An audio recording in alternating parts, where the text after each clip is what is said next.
Karena aturannya orang soleh sama tak ijazahi, pasti kamu nggak mau. Karena kamu pecinta won. Pasti tidak mau. Syarat sahnya orang soleh itu harus nganggap hidup itu hanya sehari. Hanya apa? Wa'mal li akhiratika ka'annaka tamutu ghadan. Beramallah untuk akhiratmu seakan-akan besok mati. Coba kamu yang di perantauan, bayangkan maksiat sampai 60 tahun ke depan kan berat. Sampai seminggu saja kira-kira berat kan? Tapi kalau bayangkan saya tidak akan maksiat semalam ini karena besok saya mati, sukses. Besok berpikir gitu lagi, saya tidak akan maksiat kan hanya sehari. Ternyata besok hidup lagi. Berpikir gitu lagi, tahu-tahu mati betulan setelah 60 tahun. Jadi itu apa ya, satu konsep dari Rasulullah supaya orang itu meninggalkan maksiat itu ringan karena bayangannya hidup banyak. Coba yang ahli maksiat itu diberitahu besok kamu mati, kira-kira malamnya maksiat enggak? Kamu maksiat itu karena bayangkan hidup masih lama.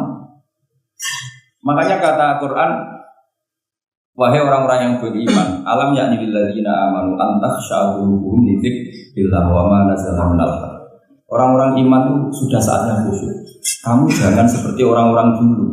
Orang-orang dulu fatola alaihimul amatu faqasat qulubuhum. Orang itu menjadi wangkot, menjadi keras hatinya karena merasa hidupnya itu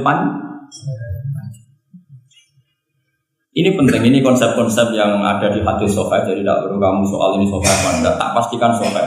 Saya ini baca hadis lama sekali. Jadi yang nyoal harus imbang. Kalau enggak kayak Tyson dengan Elias Pikal. Supaya clear, supaya jelas. Saya sering ketemu para pemikir di Jogja dan berkali-kali saya bilang harusnya diskusi itu imbang. Ini bukan karena keangkuhan, tapi karena proper. Awal maksiat itu dimulai karena tidak senang mencari kesenangan dan pilihannya maksiat. Coba kalau kesenangan itu ada pada Tuhan, itu luar biasa. Sampai Rasulullah itu menggambarkan ketaatan yang baik itu ada hadis yang mungkin kalau orang Jogja, orang Solo itu tidak siap karena agak priayi. Nabi pernah ngendikan wa fi buti ahadikum sadaqah. Kamu ngeloni istri kamu itu ya sedekah. Sahabat dia tanya, ayati ahaduna syahwatahu wa walahu ajrun. Yang benar aja ya Rasulullah, masa urusan seks, urusan biologis kemudian dia dapat apa? Pahala. Nabi jawabnya ringan saja. Alaysa sallallahu fi haramin akana alaihi wisrun. Kalau yang digauli itu istri orang atau yang enggak zaujahnya, enggak istrinya, apa dia ada dosa? Ya dosa ya Rasulullah. Bagaimananya kalau waktu fi halalin kana lahu ajrun. Ya begitulah kalau dia salah. Kalau salah letak haram, kalau tepat sasaran ya halal. Segampang itu ibadah. Jadi ngumpulin istri ibadah, nimang anak ibadah, ngaji begini ibadah, meskipun nggak paham, nggak ada sarannya paham. Yang menyenangkan dalam Islam kan gitu, ngaji itu udah harus paham. Yang datang pura-pura paham selesai. Bahkan saya pernah dibully oleh santri itu, ya agak kurang ajar santri itu. Ya santri gak dengan santri tua-tua gitu. Gus, dengan sama saya nanti di surganya bisa. Kenapa? Karena kata Rasulullah SAW, man salaka tariqan yaltamisu fihi ilman sahalallahu lahu tariqan ilal jannah. Orang yang mengambil jalan, yang mencari jalan, berjuang sekolah, nyari ilmu. Nyari yaltamisu itu maknanya nyari iltimas. Maka orang yang mencari ilmu itu sahalallahu lahu tariqan ilal jannah, akan dimudahkan jalan ke surga. Itu yang nyari bagus. Kalau sudah ketemu kayak jenengan enggak masuk hadis itu. Makanya bersenanglah yang sedang nyari tapi belum ketemu. Karena hadis itu untuk yang masih itu pasti sampean enggak saya. Wah saya mikir, wah ini nyari hadis apa yang bela saya. Karena hadis ini enggak mihak saya, enggak mihak yang sudah ketemu. Yang namanya nyari kan belum ketemu, maka bergembiralah yang nyari ilmu udah alim-alim. Karena syaratnya, ya kan? Man salaka tariqan yaltamisu fihi ilman sahalallahu lahu tariqan ilal jannah. Siapa yang berjalan atau menempuh satu perjalanan mencari ilmu. Di mana-mana mencari itu sudah ketemu belum? Belum. Berarti kiai masuk hadis itu enggak? Ya. Alhamdulillah. Karena kiainya sudah ketemu. Maka bergembiralah saat tidak paham. Artinya masih mencari. Makanya kalau mau paham jangan paham. Karena saya ini kebetulan memang peneliti hadis dan saya banyak menghafal hadis karena saya suka dengan kalimat-kalimat jamiah, kalimat-kalimat yang komplit dari Rasulullah SAW. Sehingga menghafalkan hadis saya itu banyak dan imbang itu ya balance kalau dalam bahasa inteleknya. Saya termasuk menghafalkan hadis wa innal alima la yastaghfiru lahu man fis samawati wa man fil ardi hatta al-hitan fil bahr. Sebagian riwayat wa inna mu'alliman nasi al khaira la yastaghfiru lahu man fis samawati wa man fil ardi hatta al-hitan fil bahr wa hatta an-namlatu fi jufriha. Ini hadis tandingan. Jadi yang tandingan tidak hanya 01 02, hadis juga ada hadis apa? Tandingan. Tidak apa-apa, ilmu itu memang butuh apa? Butuh perimbangan ya, butuh balance. Enggak boleh ilmu, tapi karena ilmu enggak pantas diomongkan tandingan gitu aja. Kata saya ada hadis yang bunyinya gini.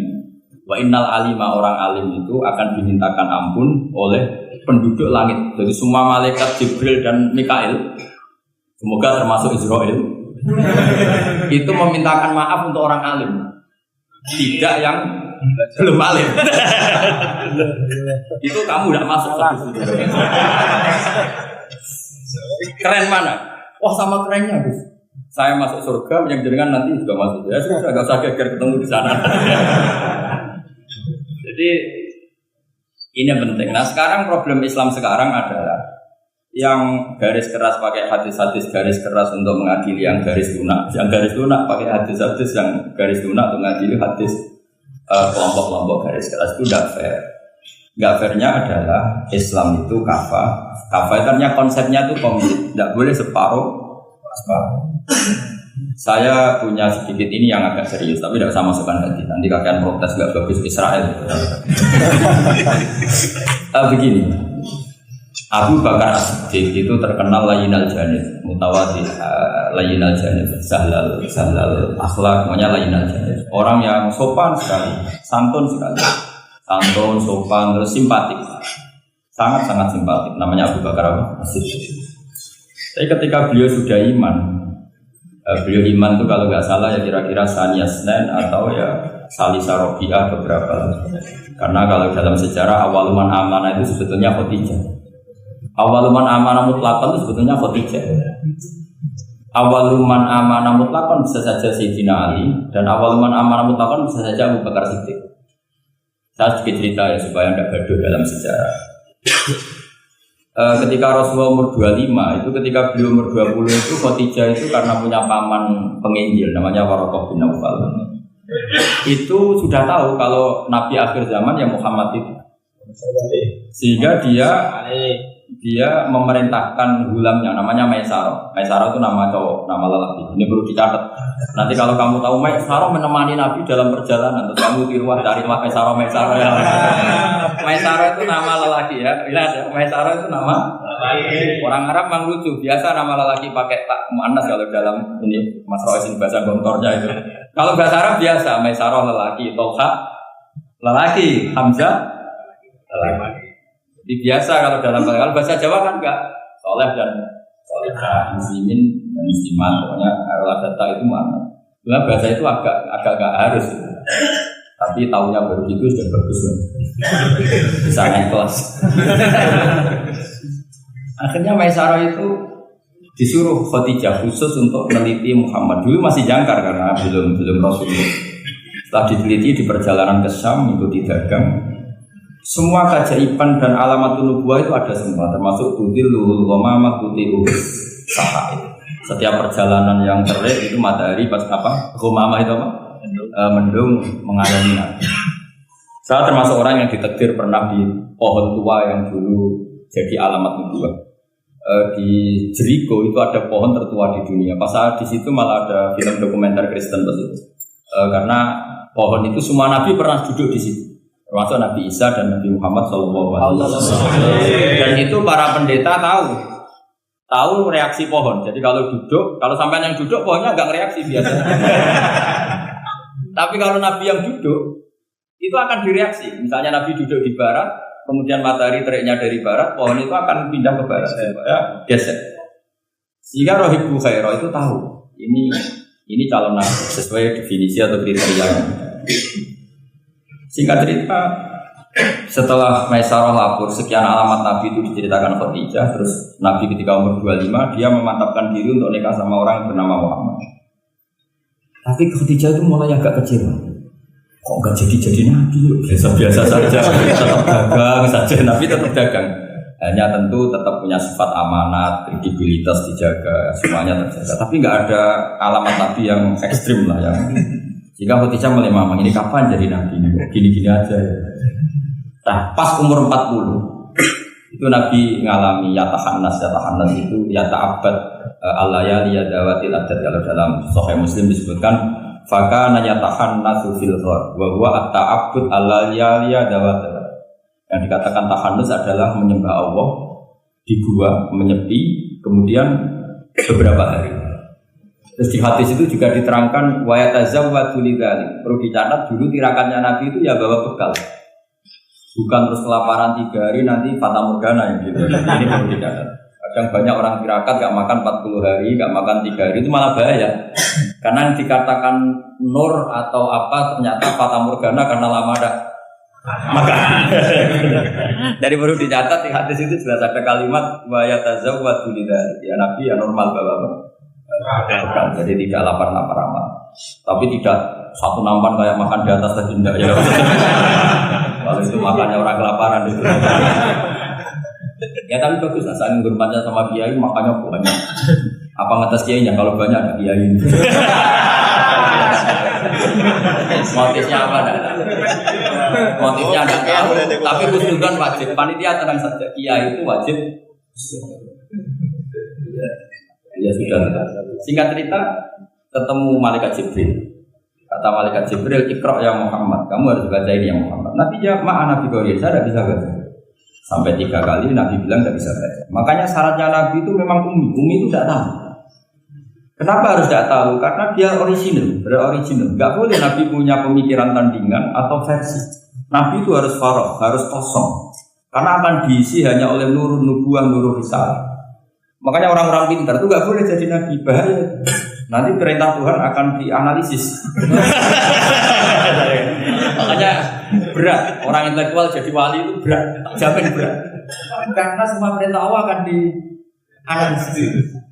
Oh itu Allah pasti tidak terima. Makanya saya itu kadang-kadang jadi orang alim ya betul. Karena takut-takut cerdas. Kalau cerdas itu nganali. Makanya sama orang bodoh saya kadang hormat ini bagus. Bagus, ya bagus lah, ada sisi bagusnya lah. Jadi syaratnya Nabi memang nggak boleh punya pikiran juga. Tapi itu satu kelebihan, itu fadl untuk Nabi juga, ada untuk sampean, untuk Nabi itu fadl. Sehingga ini penting sekali karena jarang orang mengungkapkan ini. Kenapa jarang mengungkapkan? Kemungkinan satu tidak tahu.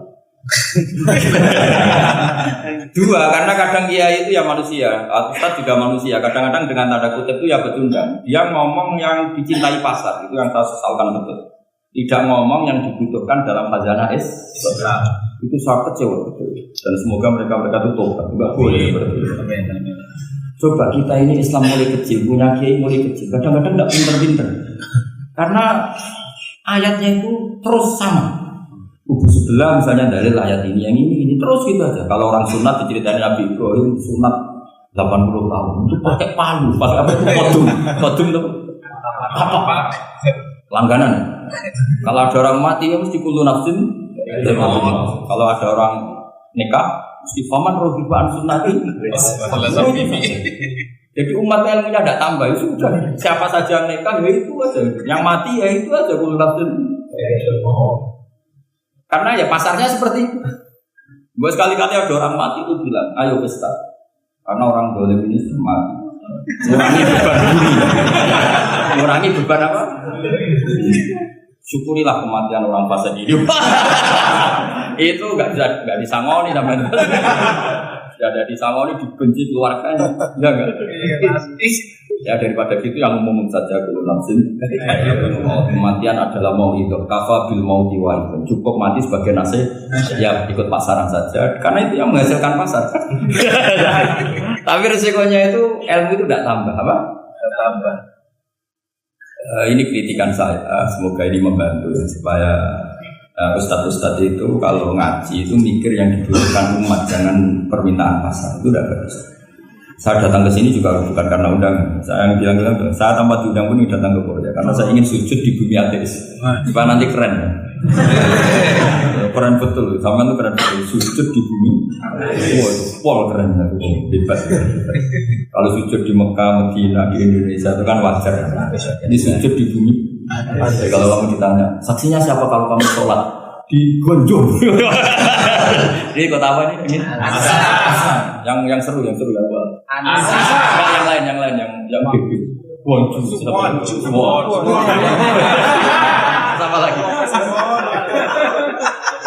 Itu malaikat terus buang apa itu? Parah lagi kalau ditanya, sujudnya di mana? Di kamar mandi. Karena kalau pas kerja kan hanya dikasih waktu berapa? 5 menit. Dan itu pura-pura di kamar mandi. Keren nggak?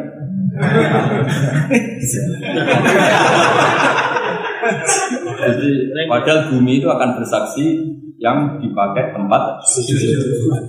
Itu paling keren mesti yang Korea. Apalagi yang pas kerja, lalu sini kan masjid masih normal. Kalau pas kerja kan di kamar mandi. Iya di pabrik ya maksudnya. Oh iya, ya. Jangan yang priai yang itu, yang nggak priai. Di gudang ya. Mesin. Di mana? Sampai mesin ya.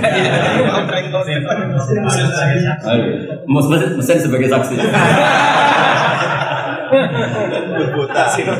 Ya bagus. Saksinya apa? Buta.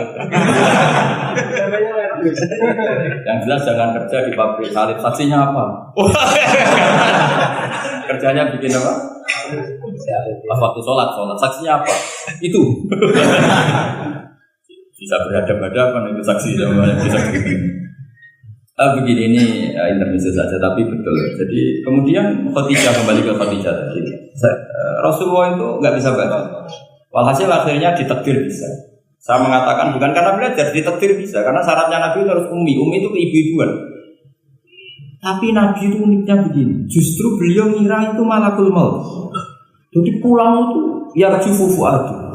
Dia gemeteran sekali. Nangis pulang itu ya fufuatu nangis. Terus bilang ke Khadijah jamiluni jamun ini. Coba saya kasih selimut ini. Kalau dalam bahasa Arab itu boleh khitab sama perempuan itu pakai yang mana sama khotoba atau pakai mudzakkar ghaib al mudzakkar mukhatab jamak tapi niatnya ahli. Jadi kalau orang Arab bilang normalnya kalau perempuan kan zamili ini karena khitabnya satu yaitu Khadijah. Tapi Khadijah itu nama ahlun, nama keluarga. Jika dalam bahasa Arab juga boleh zamilun ya Pak. Pakai khitab jamak mudzakkar. Khadijah terus dikemuli. Di mana-mana namanya ketakutan itu ya dikemuli. Dan di mana-mana kalau ketakutan itu dari istri. Yang bayang di perantauan ya kalau. Tidak usah lah banyak menyinggung orang. Pokoknya seperti itu. Sunnah manusia apapun hebatnya kalau ketakutan itu nyari istri. Jangan bahasakan nyari perempuan, nyari istri ya. Garisnya jelas ya. Kalau ketakutan nyari apa? Istri. Nyari istri apa nyari perempuan? Istri.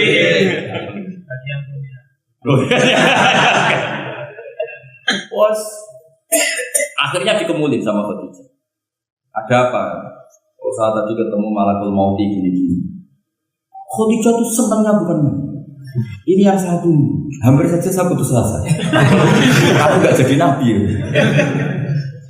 Terus tanya Khadijah, lalu sifatnya orang tadi kayak apa? Oh gini. Oh ya besok ikut saya. Didatangkan ke Waraqah bin Naufal. Dalam Bukhari disebutkan wa kana imro'an tanassara fil jahiliyah wa yaktubu minal injil masyaallah ayat. Waraqah bin Naufal itu penginjil. Dia menerjemah Injil dari bahasa Ibrani menjadi bahasa apa? Ketika Rasulullah ditanya, "Ma ra'aita?" apa yang kamu lihat? Nabi cerita. Kata Waraqah bin Naufal, "Hadza namus alladzi ja'a bihi Musa." Bahasa lainnya malak itu namus dan namus alladzi ja'a bihi Musa. Uniknya itu tahun awal nubuwah, ya tahun awal apa? Nubuwah. Itu uniknya Waraqah itu bilang begini. Ini Waraqah bin Naufal bilang begini. Doakan saya ini masih hidup. Sina akhrajaka kaum, ketika kaum kamu ngusir kamu. Kagetnya bukan main Rasulullah, karena Rasulullah itu figur yang menarik, yang simpatik. Beliau putra tokoh, Muhammad bin Abdullah bin Abdul Muthalib bin Hashim, tokoh yang sangat dihormati. Beliau tidak punya kasus, beliau tidak orang yang dibenci, beliau orang yang sangat menarik. Kenapa harus ngalami diusir? Maka Rasulullah tanya, awamu Frijiyah, masa betul umat saya mau mengusir saya? Tapi siapa? Para tetap bilang, ya letani fiyajat anhina asrojaka kau doakan semoga saya ini masih kuat ketika engkau diusir kaum. Ini sekalian latihan bahasa Arab karena sama dengan latihan bikin mesin saja ini ambil alatnya bahasa Arab. Bahasa Korea ya. Akhirnya kata Waraqah bin Naufal, tidak ada orang yang mengalami seperti kamu kecuali pasti akan diusir. Falam yalbas yasiran illa, terus kemudian Waraqah tidak lama kemudian meninggal. Ya, yang penting dari ini semua apa? Waraqah itu membaca kriteria para nabi itu pas sekali dan akhirnya tahun 13 Hijriah Rasulullah mengalami diusir. Kan beliau hijrah itu 13 tahun dari nubuwah, kira-kira umur 53 berapa? 53. Tapi Waraqah sudah mengatakan itu di tahun pertama Rasulullah menjadi nabi, karena definisi nabi itu harus pernah diusir. Maka kalau sampai mengalami diusir oleh nasib itu ya ada. Cuma itu udah alamat nubuwah, alamat terlantar. Karena yang nabi sudah ditutup, nggak ada peluang lagi. Jadi Khadijah itu masih gak terima, padahal beliau sudah mendapat sekian alamat tadi. Tudilluhul ghamama, tudilluhul sahab, ada sekian alamat. Tesnya sudah lulus semua. Rasulullah tadi Maisarah menyaksikan apa, dinaungi oleh apa, mendung tadi. Macam-macam. Khadijah itu masih dengan tanda kutip masih agak-agak beli. Masih cari definisi yang ini agak absurd lah.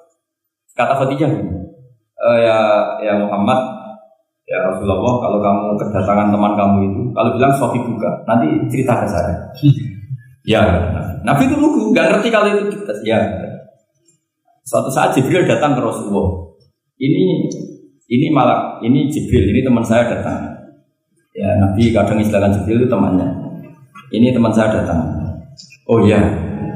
Terus Khadijah dekat Rasulullah, pas Rasulullah agak-agak di pangku manja. Fakasyafat an auratnya, sebagian auratnya Khadijah itu dibuka. Sama udah sampai angkat kelihatan apa yang itu. Ya kira-kira pupunya saja lah yang dibuka. Tidak lebih dari itu, jangan macam-macam. Akhirnya terus ditanya, Khadijah tanya, temanmu masih enggak lari? Yang Khadijah ditutup lagi. Khadijah nggak tahu ada Jibril nggak tahu, ditutup lagi. Sekarang temanmu di mana? Oh sekarang datang lagi. Oh Nabi diambungi semua. Ini yang satu tunggu kamu itu malaikat betul bukan setan. Karena kalau setan tahu orang kamu tahu. Artinya apa? Dalailun nubuwah itu dikaji sedemikian rupa oleh Khadijah karena beliau ponakan dari penginjil yaitu Waraqah bin. Tentu zaman itu Injil masih orisinil, bukan kayak sekarang Lukas masih. Tentu jadi Injil di sini bukan konotasi yang muharraf ya apa? Enggak orisinil ya, tentu yang masih apa? Orisinil. Jadi semuanya mengarah ke pembenaran terhadap kenabian Rasulullah Muhammad SAW. Jadi Khadijah tanpa jadi Nabi dites saja tidak tahu ya lugu saja. Temanmu masih lari. Setelah ditutup lagi, temanmu ada. Oh iya ya sekarang ada lagi. Wah ya Nabi betul. Absyir ya Muhammad, kamu harus senang itu malaikat betul. Kalau setan tidak seperti itu. Kalau ada orang semuanya bukan main. Nah, melihat awal, saya ulang lagi, melihat awal dialek kenabian itu hanya dengan Khadijah karena dia keluarga terdekat. Maka sebetulnya awal man amanah mutlaqan itu sebetulnya itu hampir semua ulama bilang itu Khadijah, bukan Abu Bakar.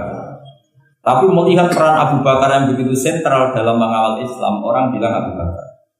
Melihat Sayyidina Ali teman kecilnya Rasulullah, orang bilang Ali.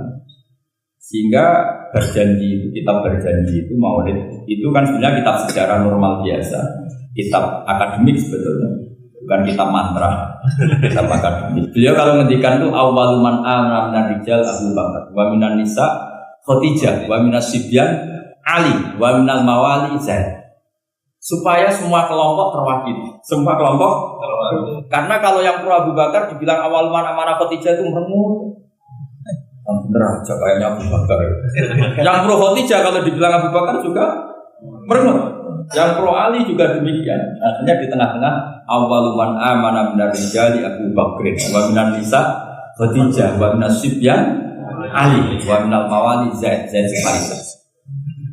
Pertama orang iman dari golongan lelaki tua, rijal lelaki tua, lelaki berumur itu Abu Bakar. Dari perempuan Khadijah, dari anak kecil Ali, dari mawali, dari jangan. Jadi itu sudah cara bahasa Arab itu takbir itu redaksi yang agak meles. Jadi seperti gini lah, pendiri masjid As-Siratal Mustaqim itu siapa? Yang pertama punya ide tentu sebenarnya yang pertama. Tapi kan ide tok belum terrealisasi. Nah, nanti yang pertama terrealisasi pondasi juga pertama. Tapi yang benar-benar mulai dipakai Jumatan itu juga pertama. Lagi lah supaya agak sensitif kita ini harus minta pertama semua. Mau tidak mau kan kita harus ngomong awaluman bana hadal masjid si'a. Tapi dulu belum ada ya bana ide. Wa awaluman misalnya pembalataan batu pertama waktu al-hijarah awalan ini. Wa awaluman sing jadi imam ya ummu hadzal masjid fil Jumat ini. Lah yang sampean wa awaluman ngerameni minggu masjid. Sudah enggak apa-apa, yang penting awaluman apa? Masuk kategori awal. Nah ini penting satu. Kembali ke Abu Bakar. Abu Bakar itu layyinal janib orang yang sopan. Dan itu bagus, tentu sopan itu bagus. Layyinal janib bagus. Tapi masalahnya Rasulullah itu dikepung preman-preman yang ganas, yaitu Abu Lahab, Abu Jahal, Walid bin Mughirah, Wa'il bin semuanya preman yang ganas. Bukan sekedar kafir tapi ganas terhadap umat Islam. Mereka penyiksa-penyiksa ulung, termasuk akhirnya ada yang mati syahid, awal syahidin fil Islam yaitu Ammar bin Yasir. Tapi yang bapaknya bukan Ammarnya siapa? Yasirnya sama istrinya namanya Sumayyah. Makanya saya tadi ngaji di Masjid Ammar bin Yasir itu ngaji yang paling gak buyar karena masjid itu didesain untuk mengenang Ammar bin Yasir. Sumayyah disiksa sampai mati, ya Yasir juga gitu. Sampai Rasulullah ngendikan sobron ala Yasir inna mu'idakum al-jannah. Sudah kamu sabar, kamu pasti nanti masuk surga. Bilal disiksa, tapi Bilal akhirnya aman karena menangi, diselamatkan Abu Bakar, bahkan menangi futuhat ya. Beliau menangi apa? Fatwa apa? Tak pernah ziarah ke makam Bilal. Akhirnya apa Rasulullah ini kalau gini terus yang Islam orang-orang sopan kok repot. Beliau pas jalan-jalan ngerti Umar itu kalau ingin sarapan, atau ingin punya uang, kalau ingin punya bon itu harus taruh. Dan dia petarung yang dulu. Jadi kalau taruh itu menang, uangnya apa? Barokahnya kalau taruh apa? Menangan itu Bilal kan. Akhirnya Nabi mikir, wah kalau yang Islam gini nih cocok. Karena kalau yang sopan-sopan tok ini kayaknya repot. Walhasil Nabi spontan tuh, Allahumma a'izzal Islam di Umar. Ya Allah muliakan Islam ini dengan Umar. Gak tahu apa bisa diganti a'izzal Islam di Banser, gak tahu. Karena kalau Banser sopan ya aneh Banser kok sopan kan ada. Atau pemuda Muhammadiyah kalau sopan kan jadi aneh. Masa pengawal kok sopan? Monggo nak bagi sini. Ya gak pantas mantus. Oh, sterilkan. Pas pamret sopan Pak Jokowi udah jadi pidato karena yang salaman apa? Banyak, yang minta buku banyak. Singkat cerita, betul. Karena Nabi yang berdoa itu sebagian tarikh menyebut doanya Senin, Kamis sudah masuk namanya Senin, Selasa, Rabu, Kamis. Kalau kamu ya 30 tahun. Itu saja tidak mesti kamu. Akhirnya umat itu Islam. Islamnya juga unik. Dia mau mencari Muhammad, masih jangkar kalau manggil masih jangkar belum Rasulullah. Mana Muhammad? Lakat soba, dia sudah keluar dari agama permanen ya oleh kaum jahiliyah, yaitu agama jahiliyah. Ketemu sama temannya, apa Mar kamu cari Muhammad? Ngapain? Mau saya bunuh karena dia bikin agama baru. Lakat ja'a bidinin muhdas, dia membawa agama baru. Terus kata temannya, kamu ngapain ngurusin Muhammad? Adik kamu itu sudah kata dia, urusin dulu adik kamu. Wah, masa iya? Soalnya nyari Fatimah itu adiknya di rumah iparnya. Ketika datang di situ adiknya pas belajar sama suaminya belajar surat Toha ma anzalna alikal Qur'an apa litasqa illa tazkiratal liman yakhsha tanzilam mimman khalaqal arda was samawati aula ar-rahmanu 'alal 'arsy istawa lahu ma fis samawati wa ma fil ardi wa ma bainahuma wa ma tahta as-samawati wangi sumpah Ini nggak mungkin kalam manusia, kalam seindah ini nggak mungkin kalam manusia. Singkat cerita dia akhirnya Islam. Islam ternyari Nabi. Kebetulan Nabi sedang istafa itu sembunyi di rumahnya Zaid bin Arqam. Ketika Nabi mau masuk, karena dia terkenal preman, kata Hamzah, ya Rasulullah kamu sembunyi. Umar saya ngadapin. Ya, tapi Hamzah dia menceritakan iman. Setelah dia iman, apa yang dilakukan pertama? Umarani Umayyah Abu Jahal Abu Lahab. Awas, gak Rasul Muhammad. Wah sudah. Akhirnya yang dulu mengancam-ancam Nabi, mengancam-ancam sahabat selesai karena sekarang gantian diancam umat. Bersamaan dengan itu Allah mengeluarkan kitab fasda bima tu'mar. Muhammad kamu harus terang-terangan dalam dakwah karena sudah punya backingan bernama umat. Jadi sebetulnya yang dibutuhkan Islam itu ya ada orang yang kayak Abu Bakar, ada orang yang kayak Umar. Ada kebaikan yang hanya terwakili oleh orang-orang yang kayak Abu Bakar, ada kebaikan yang hanya terwakili orang-orang kayak. Jadi sebetulnya tidak perlu dipertentangkan kita di mana, yang penting itu niatnya baik, diniatin sholika dengan niat yang baik. Jangan kubu-kubunan yang tanpa ilmu. Sebenarnya dalam sejarah bahkan uniknya dalam sejarah adalah Abu Bakar yang menjadi wali besar karena akhlaknya yang seperti itu lain al-janib. Ketika mau meninggal itu menunjuk khalifah yang akhlaknya berlawanan dengan dia, yaitu menunjuk Umar. Kayak apa insafnya Abu Bakar? Karena beliau tahu ada sebagian kebenaran Islam yang nggak terwakili oleh orang sopan. Coba kalau ada penjahat, orang Solo atau orang Jogja, yang sopan-sopan itu, terus ada penjahat. Tapi sebaliknya penerima tamu terus orang Batak ngangkat penerima tamu dari orang Batak atau orang Madura, tamunya lari. Mau apa kok? Artinya gini loh ya kalau ngadepin penjahat mungkin pas orang Madura, kalau menerima tamu pas orang Solo. Ya proporsional saja lah, nggak usah memaksakan. Paham ini dong ya? Clear ya? Ya clear ya? Jadi hidup itu proporsional saja. Ya kan coba saja, punya acara keren terus menerima tamunya Madura, Batak, apa lagi yang keras kan? Medan.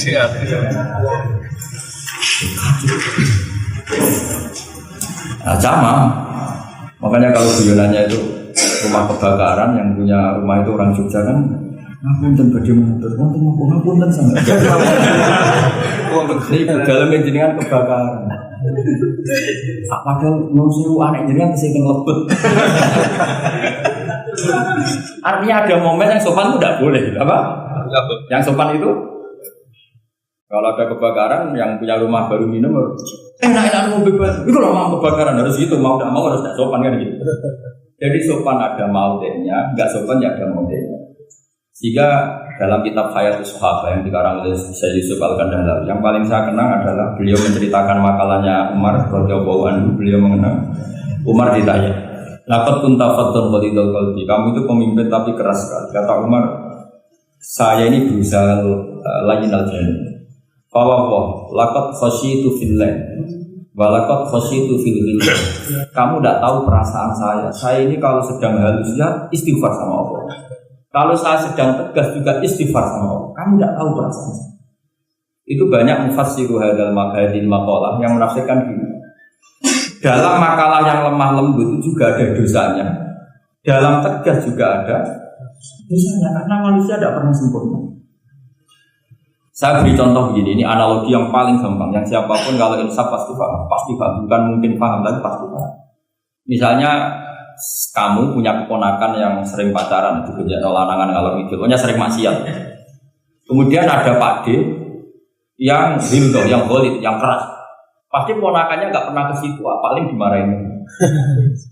Yang satu Pak D yang satu atau Pak Ali yang satu lain aja nih, pacarnya jadak segitu ya nggak apa-apa. Paribasannya rangkul-rangkulan di situ ya enggak apa. Potensinya pasti sama. Yang terlalu lunak akhirnya dianggap melegalkan, ya enggak? Ya. Yang akibatnya dianggap pelegalan. Yang keras karena enggak pernah disowani, akhirnya juga pembiaran, enggak pernah tarbiyah karena keras ini enggak pernah dia bisa menyentuh, berproses membina ponakannya. Natijanya sama-sama pembiaran, ya enggak? Yang keras pembiaran karena enggak pernah sambung. Yang lunak karena dianggap pelik. Jelas kan? Jelas ya? Begitu juga kondisi kita ngadepi maksiat. Yang terlalu lunak dianggap kayak gak peduli, gak apa-apa. Yang terlalu keras, gak berproses tarbiyah, gak ada fabima rahmatin minallahi lintalahum walaupun tafadzal ghalidul qalbi lan faddu minhum.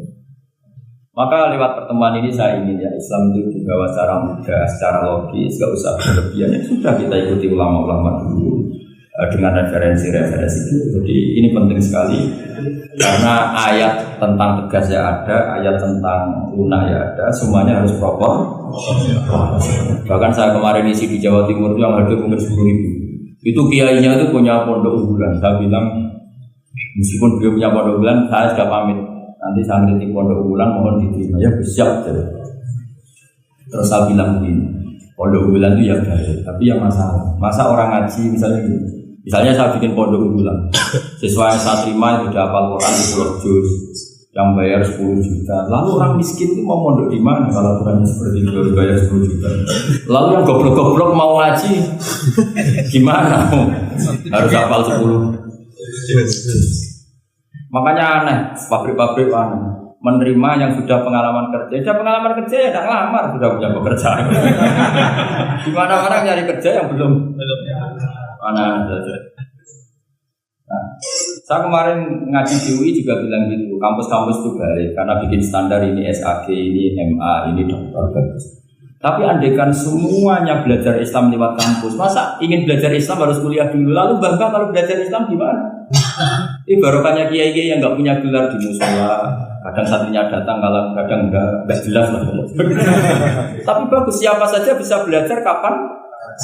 Coba kalau pendidikan Islam hanya ada di kampus, mau belajar saja harus kuliah. Yang tua-tua nggak bisa belajar.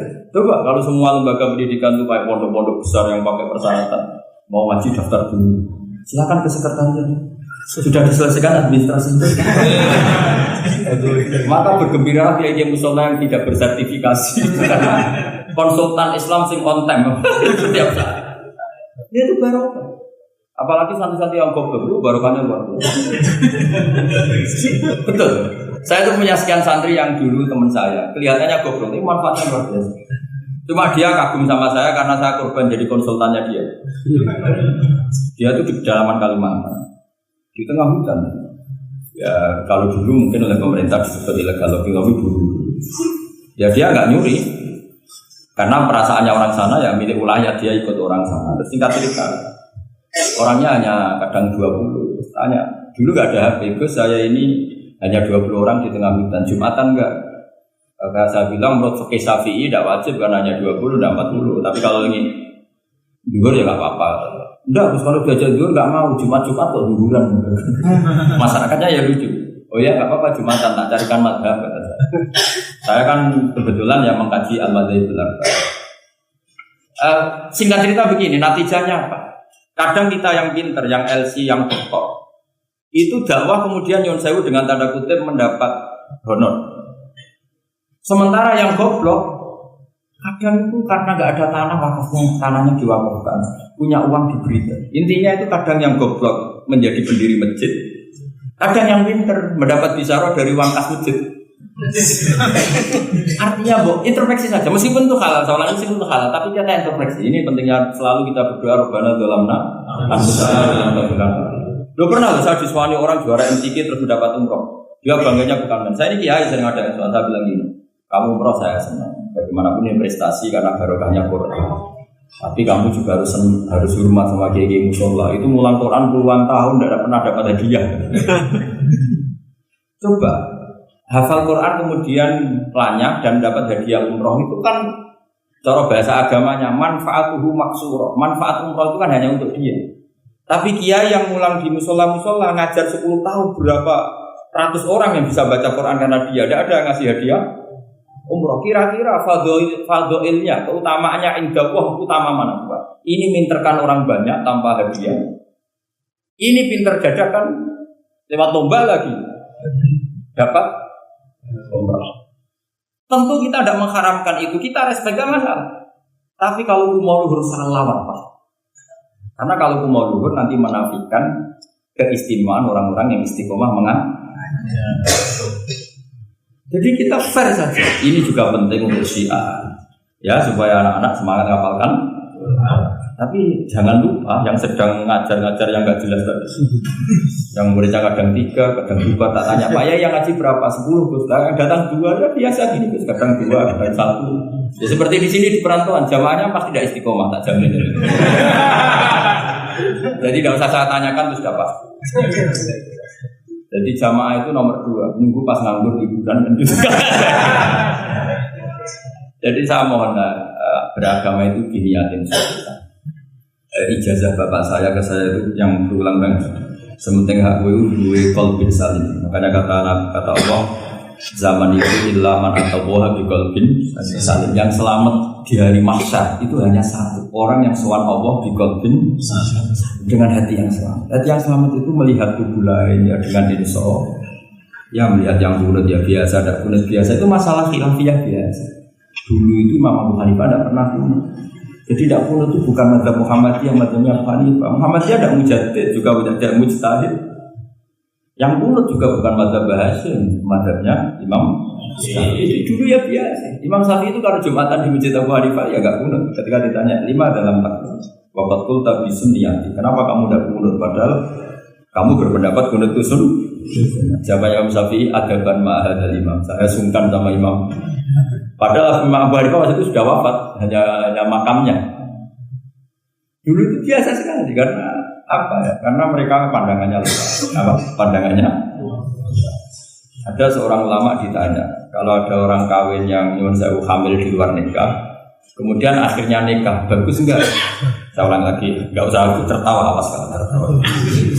Ada orang hamil di luar, kemudian dinikahi sama yang hamil. Itu bagus kan? Ada ulama yang bilang baguslah. Kan kaget ulama yang garis keras. Mau bilang-bilang dirajam atau dipukulin kayak kira-kira kan pikirannya gitu karena suka ngadili orang yang.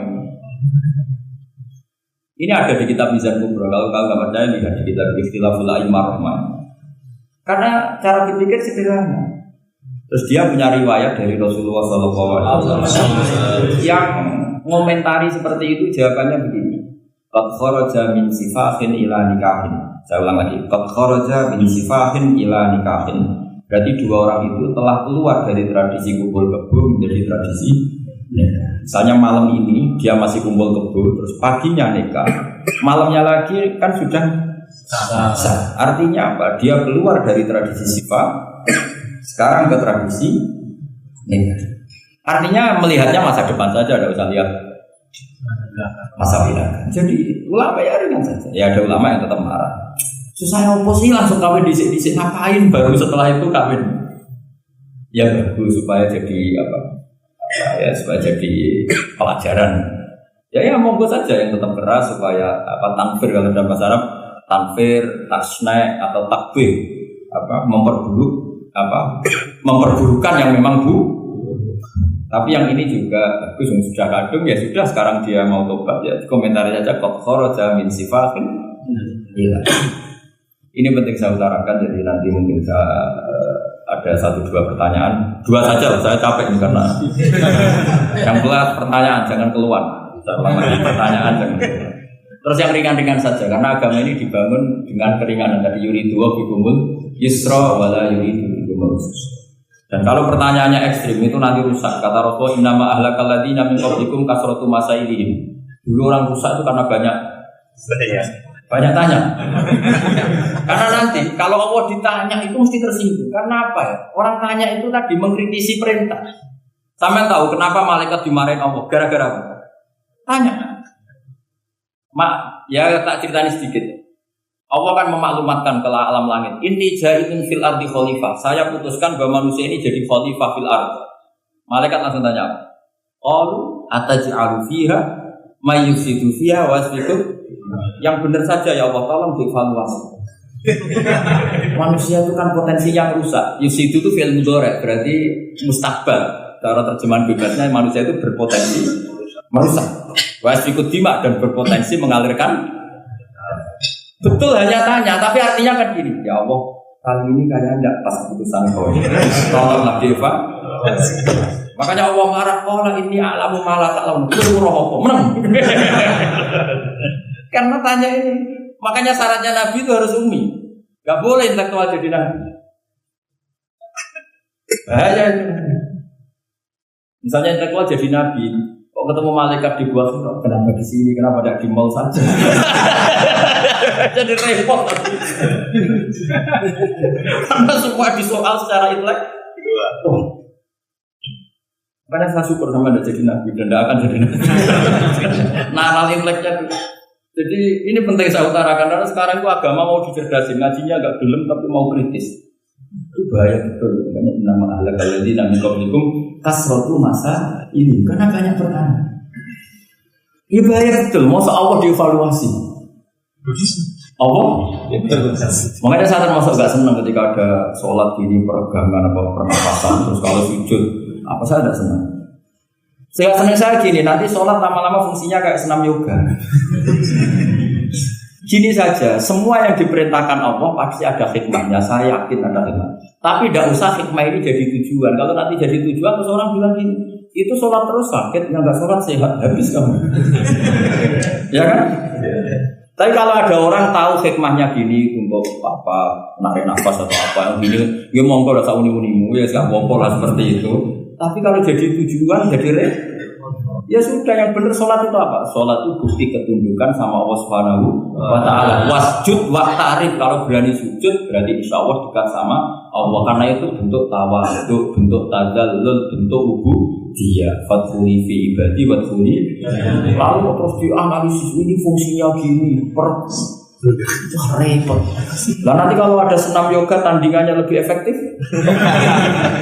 Saya jantungan, sujud kok enggak ngefek, tapi setelah ikut yoga kok ngefek. Saya loh ya, orang boleh enggak berpendapat sependapat sama saya, tapi kalau enggak sependapat keterlaluan yakin. Karena dalil saya jelas ya namanya wasjud ya Pak. Enggak ada di hadis di Quran wasjud wa tasfu atau sujud dan kamu menjadi enggak ada yang ada ya wasjud.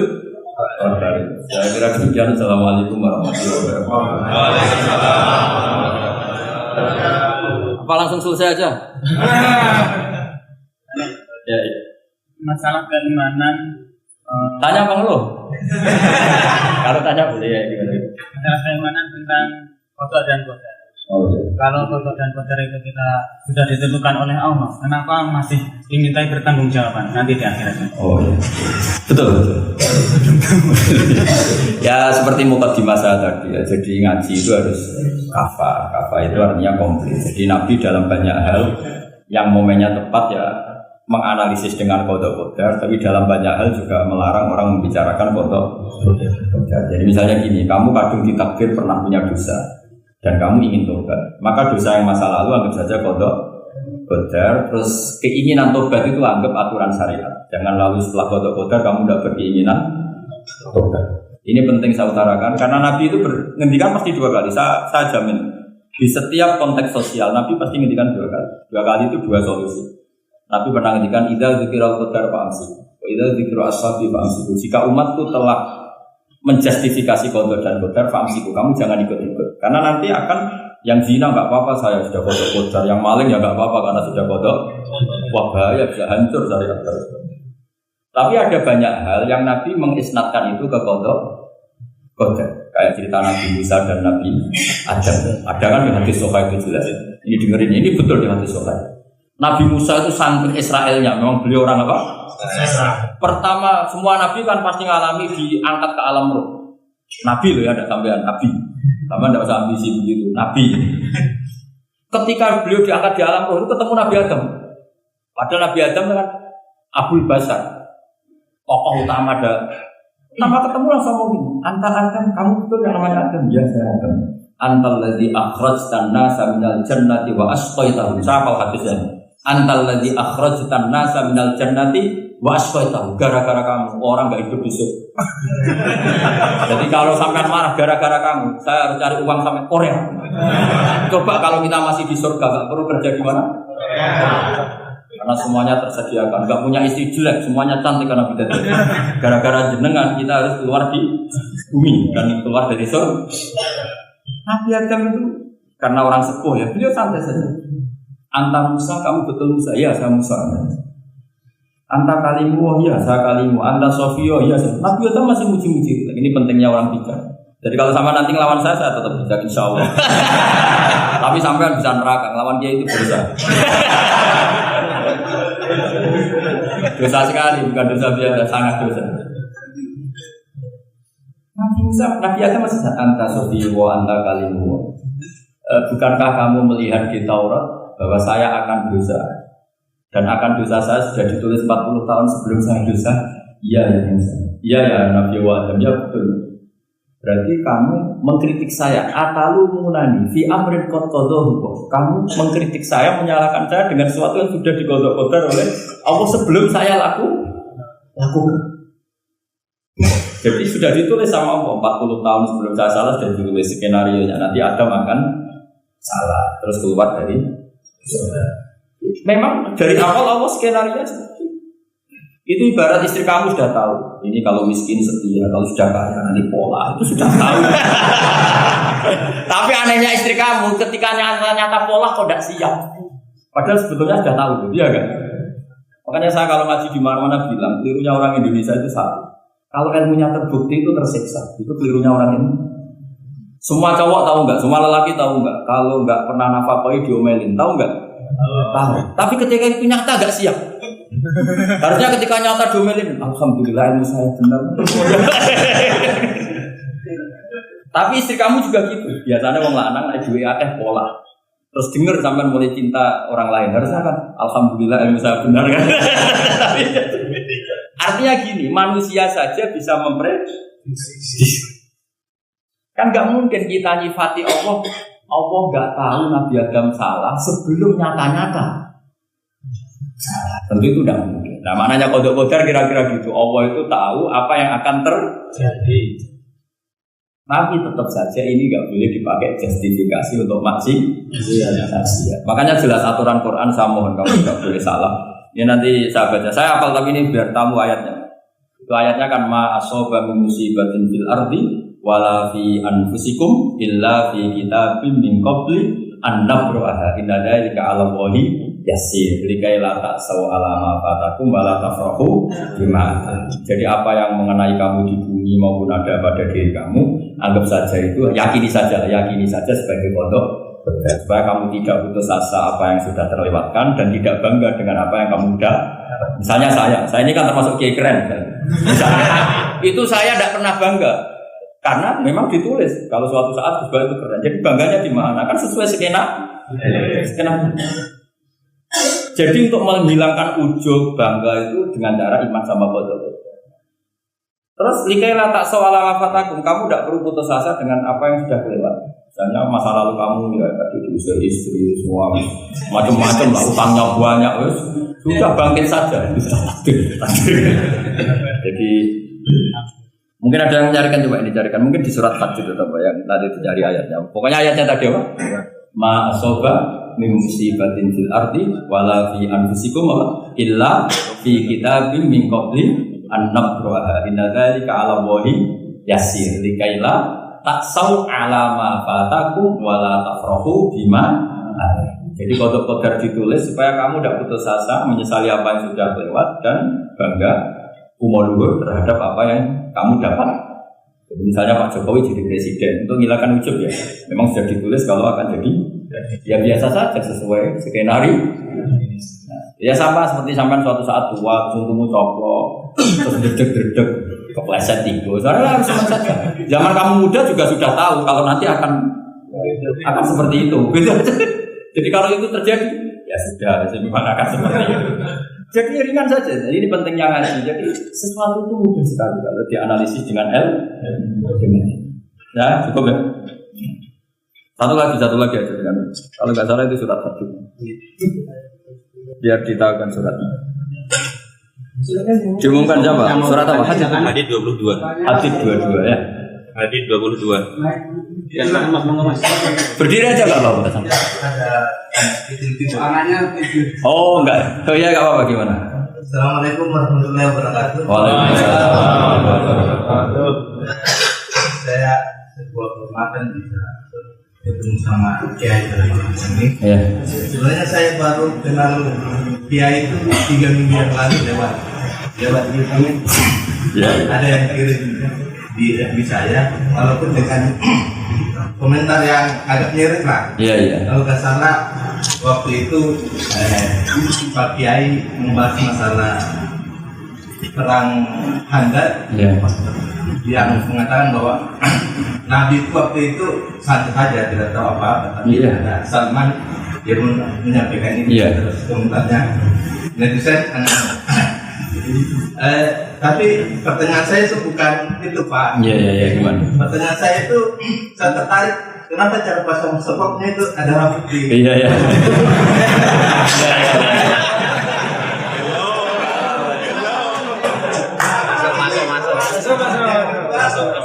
Ya, Pak, sebenarnya hal umum.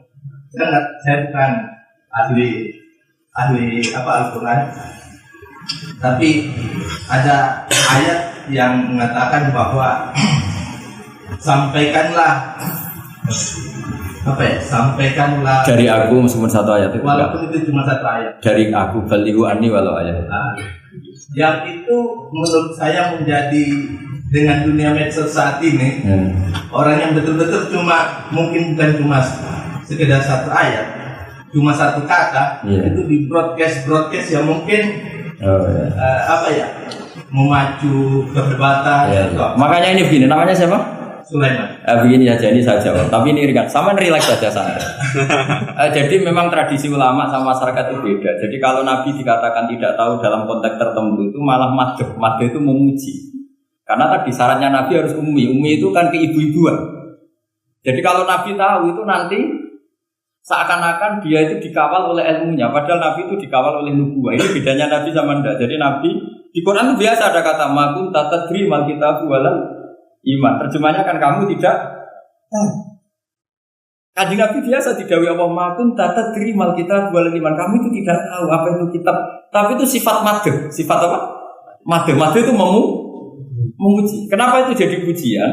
Karena Nabi kalau sudah tahu urusan sesuatu nanti jadi ilmu tandingan menandingi wahyu.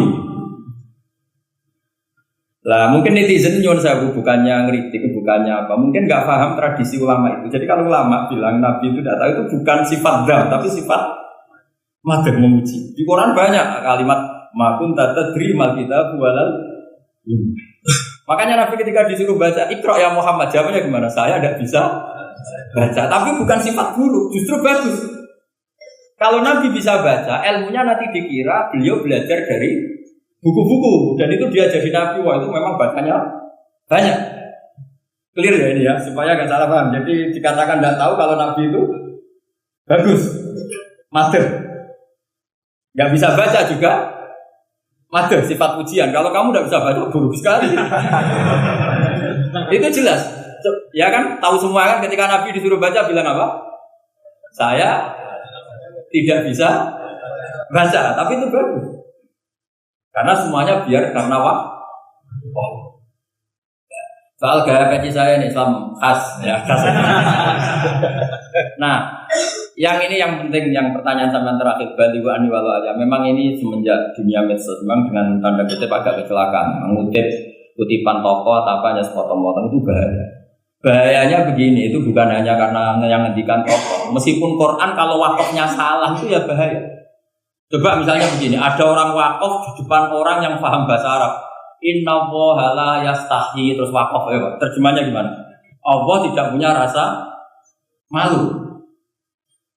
Jika di ilmu Quran itu diaturkan ada wakaf yang haram, yaitu wakaf yang rusak mana harus diteruskan. Inna Allaha la yastahi ayyadriba matalam ma ba'u. Allah tidak malu bikin perumpamaan sekecil apapun makhluk itu. Misalnya membuat perumpamaan dengan coba kalau bacanya satu ayat terpotong.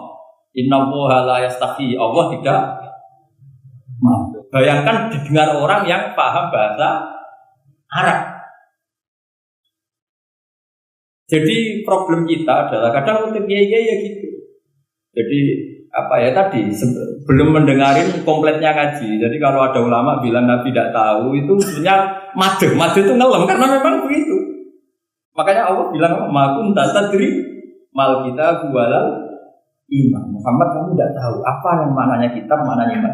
Tapi tidak tahu ini untuk Nabi kelebihan karena kalau Nabi tahu dulu berarti ilmunya sebagian diserap dari Taurat dan Injil dari yang macam-macam. Makanya dulu orang kafir kalau ngeritik Nabi kan walaqad na'lamu annahu yaquluna inna ma yu'allimuhu basar. Muhammad pinter macam pernah belajar. Terus Allah menjawab Muhammad itu enggak pernah belajar, bahkan baca saja tidak. Jadi kalau Nabi dikatakan tidak bisa baca, nggak tahu itu madhab. Saya ulang lagi untuk Nabi itu. Sehingga semua yang dilakukan Nabi in huwa illa wahyun yuha. Semua hanya berdasar wahyu. Ini bedanya Nabi dengan selain. Makanya Nabi itu nggak pernah baca, nggak boleh. Karena tadi pasti ini jadi ilmu tandingan. Itu bahaya kalau untuk Nabi supaya semuanya orisinil dari Allah. Nabi itu sama Allah itu kosong, semuanya kosong. Semuanya dari ilmu yang diwahyukan oleh Allah Subhanahu wa taala, jelas. Jadi baliwani walau ayat itu saya mohon maksudnya itu ayat itu bukan ayat satu Quran potongan enggak. Ayat yang muhkamah yang utuh. Tapi kalau satu potongan ya enggak boleh tadi misalnya dipotong apa innallaha la yastahilun kayak.